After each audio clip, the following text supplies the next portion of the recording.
मनुष्य की आकांक्षा ही उसके जीने का मकसद होती है। कुछ आकांक्षाएं पूरी होती है तो कुछ अधूरी रह जाती है, परंतु आकांक्षा तो आकांक्षा ही होती है जिनकी कोई सीमा नहीं होती। जी हाँ श्रोताओं, आज हमारा चर्चा का विषय रहेगा यूं रचती हूँ आकांक्षाओं का संसार। और जिनसे हम बात करने वाले हैं वो एक राइटर है, डांसर है और दिव्यांग बच्चों के लिए स्वयं का एनजीओ चलाती है और इसके साथ ही वह व्यवसाय भी कर रही है।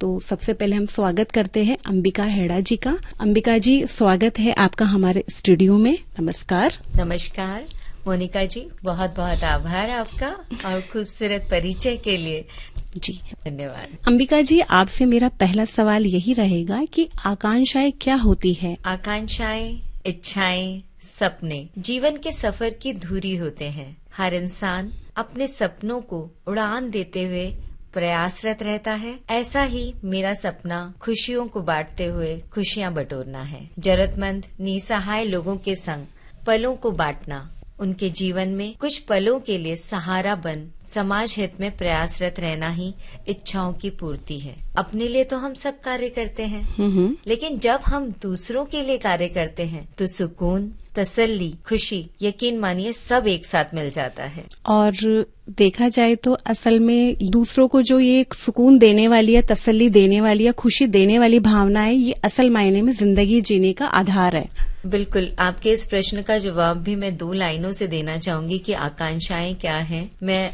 इसका जवाब भी, और सुकून सच माने तो उसी से मिलता है। तो अनजान सफर पर निकल पड़ी है जिंदगी, अनजान सफर पर निकल पड़ी है जिंदगी, मंजिल से बेखबर चलती है जिंदगी, न जाने रास्ते कहाँ ले जाएंगे, यकीन है कदम मुकम्मल मुकाम तक पहुँचाएंगे। क्या बात है, क्या बात है अंबिका जी। अंबिका जी, अब हम ये जानना चाहेंगे आपसे कि मन में इन आकांक्षाओं की उत्पत्ति कैसे होती है? आपके मन में ये आकांक्षाएं कैसे उत्पन्न हुई कि मुझे समाज हित में कुछ करना है, या आप इस तरीके से मानवता की सेवा कर रही है, तो आपका रुझान किस तरीके से बढ़ा इस ओर? सच बताऊं तो मोनिका जी, मेरी भी लाइफस्टाइल वैसी ही थी जैसी आम एक इंसान की होती है, जो हम 20, 22, 25 साल में हम सोचते हैं और हम उसी तरीके से जीवन जीते हैं। थोड़ा थोड़ा टाइम गया, किटी पार्टीज, रोज का आना जाना, हाउसी खेलना, गेम खेलना। इस समय को मुझे ऐसा लगा कि अगर हम दूसरों के साथ या दूसरों के लिए व्यतीत करें तो शायद हमारे जीवन की सार्थकता होगी। इन्हीं चीजों को देखते हुए मुझे ऐसा लगा कि हमें जो साधन मिले हैं जी, प्रभु ने हमें जो साधन दिए हैं, अगर हम उन साधनों से ही दूसरों की जरूरतों का, दूसरों की इच्छाओं का हम कुछ पूर्ति कर सकते हैं तो हम उस और बढ़ें। और बस इससे अच्छी बात मुझे और कुछ नहीं लगी और मैं इस और अग्रसर होती गई। और इस और अग्रसर होते हुए ही वृद्धाश्रम, जरूरतमंद बच्चों के पास सब जाना आना शुरू किया। जब उनके साथ में मैं गई और उनसे मिली, उनकी चीजों को देखा, अभावों को देखा, तो लगा कि शिकायतें कम होने लगी। सच बताऊं तो कि जीवन में हम अपनी जीवन से इतनी शिकायतें करते हैं कि हमारे पास ये नहीं है, हमें ये नहीं दिया, हमें प्रभु ने ये नहीं दिया है। पर जब हम दूसरों को देखते हैं और उनकी परेशानियों को समझते हैं तो हमारा जो जीवन है वो सकारात्मक सोच की ओर चला जाता है। बिल्कुल सही कहा आपने। आप ये सच में मानिएगा कि जब हम जाने लगते हैं ऐसी जगहों पे तो हम ये पॉजिटिव हो जाते हैं, नेगेटिविटी हमारे जीवन से निकलती है कि हम तो बहुत खुश हैं। अगर कंपेयर करें अगर उनकी लाइफ से, तो हमें तो बहुत कुछ मिला है। बिल्कुल कि हमें प्रभु ने, ईश्वर ने हमें नवाजा है सभी खुशियों से, और बस हमें दिया है तो हम देने की इच्छा रखें। हम ये प्रयास करें कि हम जितना दूसरों तक पहुंचा सकें। बस इसी से मेरी ये आकांक्षाएं उत्पन्न हुई और इस और मेरा रुझान हुआ और अब आगे आपके सामने है कि कार्य कर रहे हैं। जी बिल्कुल। अंबिका जी, आप लिखती भी है और बहुत अच्छा लिखती है, तो इसी से रिलेटेड कुछ पंक्तियां सुना दीजिए आप। क्यों नहीं, बस आपको मैं अपनी 4 लाइनें सुनाती हूँ। शांत फिजाओं में एहसासों को जगाना है, कदमों को विश्वास की धरा पर चलाना है, ख्वाहिशों के स्वरों का गीत बनाना है, गीत की गूंज को बस अब गगन तक पहुँचाना है। बहुत बढ़िया, बहुत बढ़िया, बहुत ही खूब। अंबिका जी, हम आपसे ये भी जानना चाहेंगे कि आप खास बच्चों के लिए यानी कि दिव्यांग बच्चों के लिए किस तरह की गतिविधियां रखती है, अपने एनजीओ में किस तरह का कार्य करती है? देखिए, हमारा जो उद्देश्य है वो किसी भी संस्था में जाकर सामान देकर आना नहीं है, क्योंकि आमतौर पे ये देखा गया है कि आप जाओ, कुछ सामान उन्हें दे आओ, कुछ भोजन कराओ। हम केवल उसमें यकीन न करते हुए हम यकीन करते हैं कि उन बच्चों के साथ हम जाएं, समय व्यतीत करें, उन्हें क्या पसंद है क्या ना पसंद है उसका ख्याल रखें। अगर हम जैसे किसी अंध विद्यालय में जाते हैं, आप यकीन मानिएगा कि वहाँ के जो बच्चे हैं वो जो गाते हैं, क्योंकि भगवान ने एक कमी देके भेजा है तो उन्हें दूसरी बड़ी खूबी से नवाजा है, तो वो जब गाते हैं तो आप मंत्र मुग्ध हो जाते हैं, इतना सुंदर वो गाते हैं। तो हमारा यही प्रयास रहता है कि हम जिस भी संस्था में जाएं, हम उन्हीं बच्चों के हिसाब से कार्य करें, उनकी खुशियों का ध्यान रख के कार्य करें, चंद पल उन्हें खुशियों के दे के आए। इसलिए हम खास बच्चों के साथ में, खास बच्चों से तात्पर्य वही जो आपने बोला दिव्यांग बच्चे, उन्हीं के साथ में हम अलग अलग तरह के कार्यक्रम रखते हैं। उसमें हम पिकनिक उनके लिए ऑर्गेनाइज करते हैं, अंतराक्षरी करते हैं, फैंसी ड्रेस, नृत्य, गायन कार्यक्रम रखते हैं। बच्चों को रुचि अनुसार, उनकी ख्वाहिशों के अनुसार ही हम काम करते हैं। वो चंद घंटे, सच बताऊंगी, वो चंद घंटे कुछ खुशियां ऐसी देकर आते हैं कि जब हम वापस आ रहे होते हैं तो उन बच्चों के भी आंखों में अश्क छलक जाते हैं और हमारे भी, कि उनने खुशी पाई और हमने खुशी देके भी वो जो अलग एक कह सकती हूँ आसमान की ऊंचाइयों तक की खुशी हमें मिल जाती है उस समय पे। उन्हें खाने में क्या पसंद है, हम वो भी संस्था से सबसे विचार विमर्श करके जाते हैं कि उन्हें खाने में क्या पसंद है, वो उपहार में क्या लेना पसंद करेंगे, उनकी संस्था को उनकी दिनचर्या में काम आने वाला, उनकी शिक्षा में काम आने वाली कोई ऐसी चीज की जरूरत है तो वो हमें बताएं, तो हम उसे भी देके आने का प्रयास करते हैं। हो सकता है तो हम उसे फुलफिल कर ही आते हैं कि हम पूरा उनको देकर ही आए। खुशियां हैं, वापस आके बहुत सुकून देती हैं। सच मानिए, रात को नींद बहुत अच्छी आती है। क्या बात है। कहीं ना कहीं हमारे समाज को भी खास बच्चों के लिए और जो नॉर्मल बच्चे हैं उनके लिए समानता का भाव रखना चाहिए, समान व्यवहार करना चाहिए। आज जब हम इस तरह की गतिविधियां करते हैं तो सच में उन बच्चों को ऐसा लगता है कि वो समाज में, समाज के लोगों के साथ में वो उठ रहे हैं, बैठ रहे हैं, खेल रहे हैं, कूद रहे हैं, सभी तरह की गतिविधि कर रहे हैं, तो वो खुद इसीलिए अंदर से प्रसन्न हो। एक ही समान रखना चाहिए, क्योंकि कोई भेदभाव नहीं होता। वो बच्चे भी कर सकते हैं, बस उन्हें थोड़ा सा समय ज्यादा लगता है। जो नॉर्मल बच्चा है उसे थोड़ा कम समय लगेगा उसी चीज को सीखने में, और एक जो थोड़ा सा भगवान ने जिसको कमी देके भेजा है वो थोड़ा सा ज्यादा समय लेगा। को समझते हुए आगे बढ़ना है। बिल्कुल। अंबिका जी, आप बेटियों से भी खास लगाव रखती हैं, तो आप बताइए बेटियों के लिए आप क्या कार्य कर रही हो?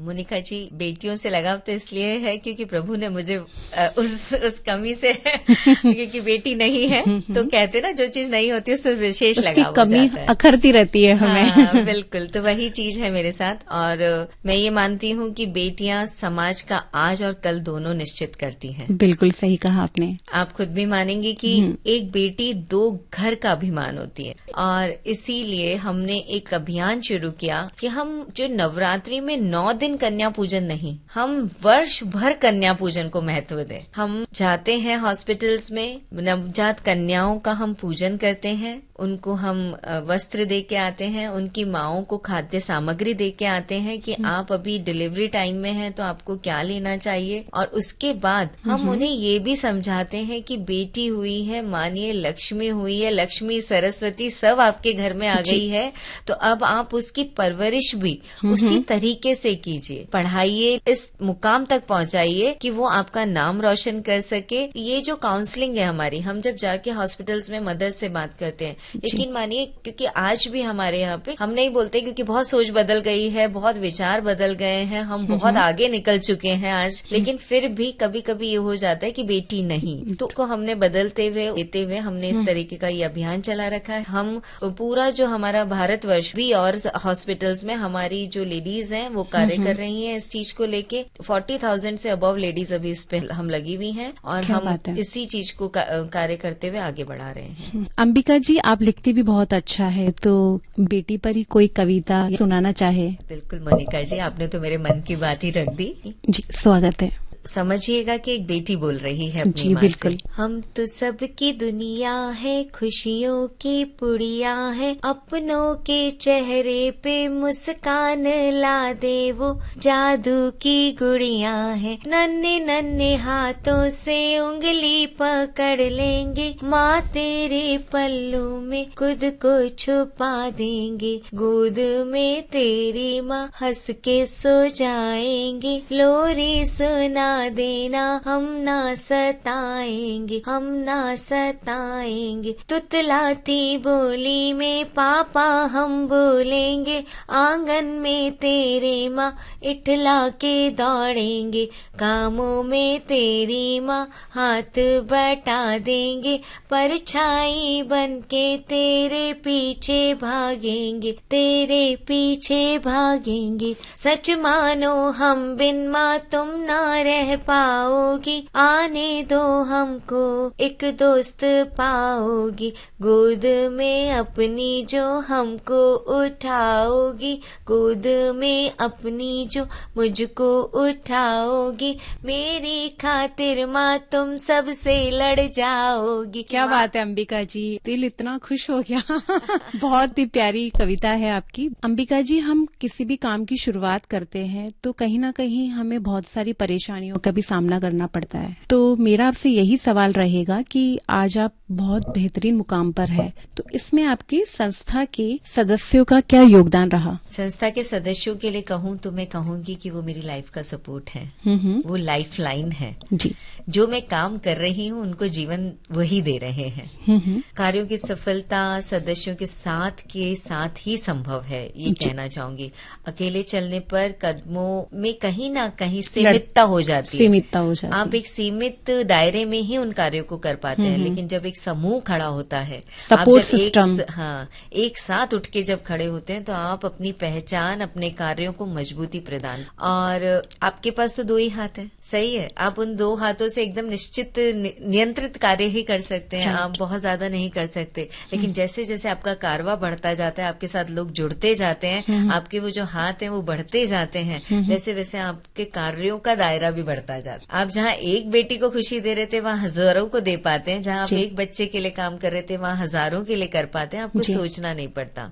और हमेशा मैं अपने संस्था के सदस्यों को कहती हूँ कि उनके द्वारा दिया हुआ धनराशि तो सहयोग प्रदान करता ही है, लेकिन जब वो मेरे साथ खड़े हैं तो मुझे जब लगता है कि 100 लोग मेरे पीछे खड़े हैं तो मुझे मेरी जिम्मेदारियों का, और ऐसा कहते हैं ना कि मैं ख्याल आ जाता है एकदम से कि मुझे 100 के जो जवाब हैं वो भी देने हैं, मुझे उनको भी सेटिस्फाइड करना है, मैं उनकी सारी उम्मीदों पे आकांक्षाओं पे खरी उतरूं, मुझे उस तरीके का भी काम करना है। तो वो जो मेरी जिम्मेदारियां हैं वो मुझसे कार्य और करा देती और हम फिर मिलकर एक साथ बहुत प्रभावशाली तरीके से काम कर पाते। अपनी आकांक्षाओं पर जीत पाते हुए कैसे अंबिका जी आगे बढ़ रही है और समाज हित में बेहतरीन मुकाम पर है, तो करते हैं अंबिका जी से और भी बातें। तो अंबिका जी, मेरा आपसे अगला सवाल यह रहेगा, किसी भी कार्य को करने के लिए परिवार का साथ भी कहीं ना कहीं जरूरी होता है, तो आप बताइए, आप इतना काम कर रहे हैं समाज के लिए, तो इसमें आपके परिवार का क्या योगदान रहा?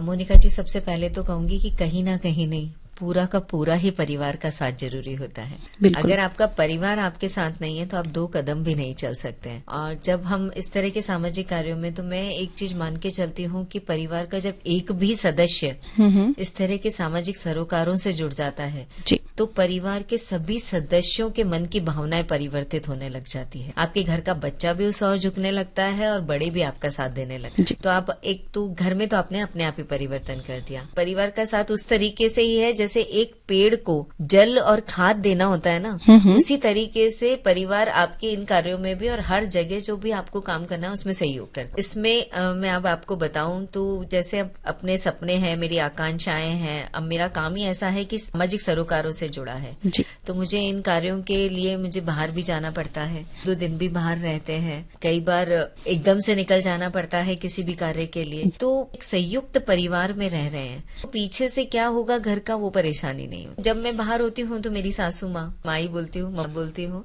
वो मेरे पीछे से सारा काम संभाल लेती है, मुझे जरूरत ही नहीं पड़ती। मेरे जो पति देव हैं वो मेरा कदम से कदम मिला के साथ चलते हैं। क्या बात है। आप जब आपके जीवन साथी का सपोर्ट इस तरह का होता है तभी आप आगे बढ़ पाते हैं, और विश्वास और सपोर्ट दोनों चाहिए। उसके बाद में ससुर जी, कहा जाता है आप परिवार में सबसे जुड़े और सबका सहयोग। तो मैं अपना बताना चाहूंगी क्योंकि आप मेरे से ही पूछ रहे हैं, तो मेरे जो ससुर जी हैं वो मुझे हर काम में, कहीं भी मैं रुकती भी हूँ तो वो मुझे आगे रास्ता दिखा देते हैं। क्या बात है। तो वो काम करते हैं और वो कभी रोकते नहीं है, बोले नहीं तुम करो, तुम्हारी खुशी है जिसमें तुम करो। उसके बाद जैसे आज मैं कभी भी मुझे इन चीजों में, आपको पता है धनराशि भी चाहिए होती है, आप सहयोग करते हैं तो उसकी भी आवश्यकता पड़ती है। आप जब खुद कर रहे हैं तो आप इतना नहीं कर सकते अकेले। तो मेरे जो पीहर पक्ष है, मेरे को जो मदर है या फादर है या मेरी बहन है, भाई है, हर कोई खुले मन से मेरे साथ चलता है कि तू काम कर, हम काम नहीं कर सकते, तू कर रही है, तुझे अगर इन चीजों में कहीं जरूरत है तो वो तू कभी भी हमें बता सकती है। हर आदमी डेफिनेटली घर छोड़ के नहीं निकल सकता, काम नहीं कर सकता, तो वो बोलते हैं हम अपना ऐसा देखते हैं कि तेरे में हम अपनी छवि देख लेते हैं, तू कर रही है हमने कर लिया। क्या बात है। हाँ सच में ये बहुत, मैं इसको बोलूंगी कि मुझे भगवान ने आशीर्वाद देके भेजा है। मेरे दोस्त मुझे जो मिले हैं वो भी इसी तरह के हैं, मेरे बच्चे वो मुझे इतना सपोर्ट करते हैं। तो परिवार में जो डिफरेंस है वो मुझे देखने मिल रहा है कि, और इतनी भावना है ना कि आज आपके घर में भी कोई रह रहा है, आप अपन उनको बोलते सेवाधारी जो हमारे, हाँ वो सेवाधारियों का भी वो इतना रेस्पेक्ट करते हैं वो बच्चे मेरे। तो मुझे कभी कभी लगता है कि मेरी ये सार्थकता हो गई मेरे कामों को। बिल्कुल, आप अगर अच्छे कर्म करते हैं तो वो कहीं ना कहीं घूम फिर के आपको वापस मिलते हैं। बिल्कुल, आप एकदम मतलब इस मामले में तो मैं आपको बोलूंगी आप एकदम परफेक्ट बोल रहे हो कि अपने आप आ जाती है, आपके साथ में पॉजिटिविटी आ जाती है और आपका जीवन अपने आप आगे अच्छा चलता रहता है जी। और अभी जैसे अपन सिखाते हैं बच्चों को, स्कूलों में सिखाते हैं शेयरिंग एंड केयरिंग। मैं कहूंगी जब ये संयुक्त परिवार में हम रहते थे पहले, तब कौन सा शेयरिंग एंड केयरिंग होता था। राइट। बच्चे आपस में अपने ही बड़े भाई, छोटे भाई, ताऊ के बच्चे को, चाचा के बच्चे को देकर ही सीख जाया करता था। आज हम संयुक्त परिवारों से दूर हो रहे हैं।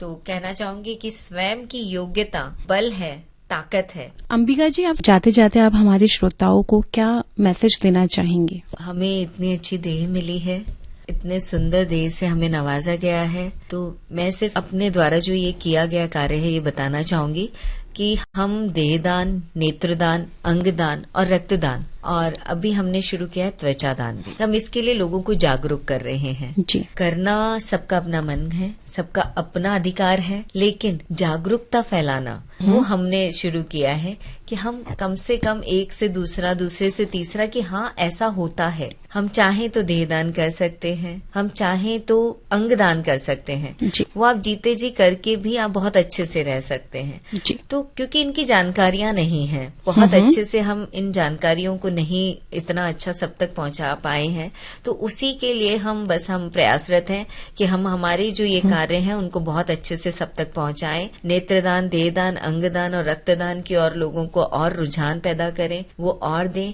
क्यों? क्योंकि ये जो है वो दूसरों के जीवन दान दे जाता है जी। और समाज से हम बहुत कुछ लेते हैं, हमारी भी ये नैतिक जिम्मेदारी बनती है कि हम भी समाज को कुछ अच्छा दें। अंबिका जी, आज आप हमारे स्टूडियो में आई, उसके लिए आपका तहे दिल से शुक्रिया। भाई मोनिका, बहुत ही अच्छी बातचीत आज तुम्हारी अंबिका जी के साथ रही, और मुझे लगता है कि समाज में जागरूकता फैलाना वो सबसे ज्यादा जरूरी है। भाई इतना अच्छा काम कर रही हैं कि लोगों को जागरूक कर रही हैं कि अंगदान, देहदान, हमारे शरीर के जितने भी अंग हैं ना वो कहीं ना कहीं अगर किसी के काम आ सके तो मुझे लगता है कि इससे ज्यादा भलाई का काम कुछ हो नहीं सकता। क्या कहती हो?